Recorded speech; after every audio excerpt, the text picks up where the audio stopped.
আসসালামু আলাইকুম দর্শক বন্ধুরা। আজকে আরেকটা আলোচনা হবে ইল পার্টি নিয়ে। কিন্তু আপনারা ভালো করেই জানেন, কিন্তু একটা একটা গ্রামে কিন্তু একজনের যদি ভোটে দাঁড়ায়, সে হকে কিন্তু 10 জন না খেলি কিন্তু আপনার কাছে ভোট চাইতে যায়। কিন্তু 8-10 জন না খেলি কেউ বলতে পারে না, চলো আমি শিক্ষার ব্যাপারে প্রচার করি বেড়াই, বাড়িতে বাড়িতে বুলি বেড়াই, তোমার বেটা বেটি কিরকম শিক্ষা করছে সেগুলো একটু দেখাও, শিক্ষার পরিবেশটা ভালো করে। তো এইগুলা বলতে পারে না যে আরো তো ছেলেপুলে থাকে, তাদেরকে সাথে লাও 10টা, সব গ্রামে মিলে, সব গ্রামে মিলে, সব গ্রামে, যেমন গ্রাম আমাদের দেখা যাচ্ছে, আমাদের হিন্দু 10টা ছেলে নিয়ে যেতে আমি ঘুরি, নিশ্চয় আমাদের পাড়ার উন্নতি হবে। উন্নতি কিভাবে হবে? তারা কিন্তু যদি 10টা ছেলেকে মিলে বোঝাতে পারি, আরো 10টা ছেলে আমার কাছে আসবে শিক্ষার ব্যাপারটাকে। তা কিন্তু আমরা কিন্তু করিনি। আমরা যেখানে যাই রাজনীতি নেই, 10টা ছেলে নেই, কিন্তু আপদ বিপদে এসব গুলো কারো যায়নি। তখন কি হয়? রাজনীতি হয়ে যায় কি আমি রাজনীতি করি তো আমি একটা কিছু পাবো, সেই অংশীদার হয়। কিন্তু অবশ্যই এগুলো ভুল। ভুল বলতে এরকম ভুল, এ ভুল সংশোধন হবে না। কেন হবে না? মেন হচ্ছে রাজনীতির ভেতরে কূটনীতি রাজনীতি সমান, কিন্তু এটা আল্লাহ মাফ মাফ করবেন। এই দুটো যার মনটা পরিষ্কার পরিচ্ছন্ন থাকবে, সে কিন্তু রাজনীতি এমনকি কিছুলি করবে না।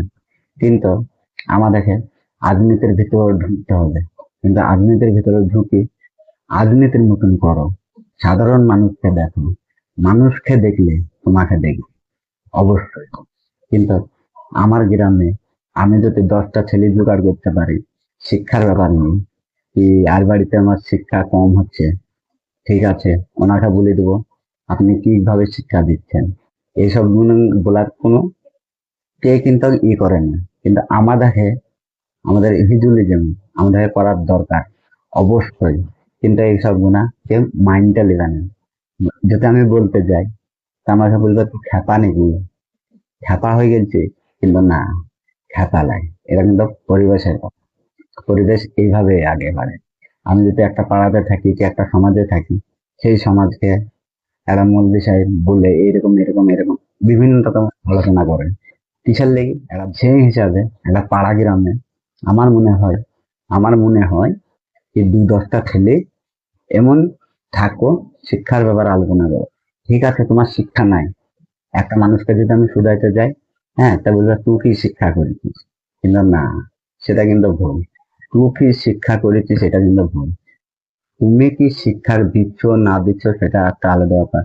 কিন্তু আমি তোমার কাছে এসেছি তোমার পরিবেশ, আরো গ্রামের পরিবেশ নিয়ে, পরিবেশটা নিয়ে কেন এসেছি? দেখা যাচ্ছে একটা গরিব বাড়িতে সে একটা শিক্ষার ইটা নাই, শিক্ষা করাইতে পারছে না কি, অথবা পয়সা নাই কি, একটা কোন একটা স্বামী নাই, এরকম ধরনের কি, আরো শিক্ষার আছে প্রয়োজন, আরো শিক্ষার প্রয়োজন আছে। কিন্তু সেই সব লক্ষ্যে আমি বলি ওইসব গুণা বলাটা ভালো লাগে। কেন বলাটা ভালো লাগে? তাদের সাথে থেকে তাদেরকে একটু সাপোর্ট করো, যেগুলো চলো আগে বাড়ো। কিন্তু এইটা হচ্ছে ফেসিলিটি। কিন্তু আমার জেনে বলে 2-10টা ছেলে, এক দুয়ারি ছেলে, একটু ভালো পরিবেশের ছেলে, সাধারণ মনটা থাকবে, তাকে যেন দুটো কথা বলতে পারে, এইসব জ্ঞান দিয়ে যেন আগে বাড়ানোর, তাহলে হবে পরিবেশ তৈরি। কিন্তু এইসব বলতে গেলে লোকের কাছে খারাপ হতে হবে, ভালো ভালো বলবে না অবশ্যই। কিন্তু তাহলেও আমি বলবো, অনুরোধ করবো, দেখবা সবাই চেষ্টা করে, সবারই তো প্রয়োজন হয়, কিন্তু এইসব না ভালো অবশ্যই। তা তোমরা দর্শক বন্ধুরা দেখবা, আলোচনা করবা, যেতে বললো এরকম ভিডিও আরো তৈরি করবো শিক্ষার ব্যাপারটা নিয়ে। আমি কিন্তু অন্য কিছু নিয়ে করবো না, শিক্ষার ব্যাপারটা নিয়ে করবো, আরো আমি করবো।